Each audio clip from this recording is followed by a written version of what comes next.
একজন দেশের অর্থমন্ত্রী মিস্টার এক্স যেদিন প্রথম অফিস করলেন তিনি দেখলেন তার টেবিলে 3টা খাম এবং উপরে লেখা কোনো সমস্যায় পড়লে এই খামটি খুলবেন। তো খাম নাম্বার 1 খুললেন তিনি। একটা সময় দেখলেন যে খুবই অবস্থা খারাপ, দেশের মানুষের চাহিদা পূরণ করা যাচ্ছে না, অর্থনীতির অবস্থা খারাপ। তিনি খাম খুলে দেখলেন লেখা আগের সরকারকে দায় দিয়ে দিন, এবং তিনি সেটা করলেন।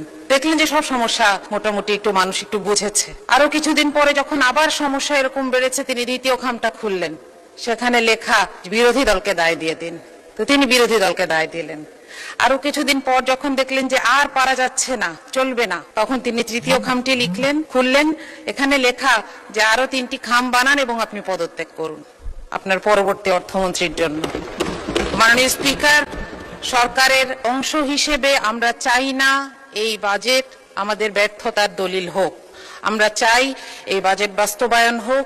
এই জন্য এটার যতগুলো অ্যানোমালি আছে, যতগুলো জায়গায় সমস্যা আছে, এগুলোকে দূর করে আমরা সামনে এগোতে চাই। আমাদেরকে আরো একটি জিনিস বিব্রত করে যে এই সংসদে এমন 11 জন ঋণ খেলাপি আছেন একই দল থেকে, যাদেরকে দেখলে এখন মনে হচ্ছে এই ঋণ খেলাপির পরিমাণটা আমাদের জন্য একটি বোঝা।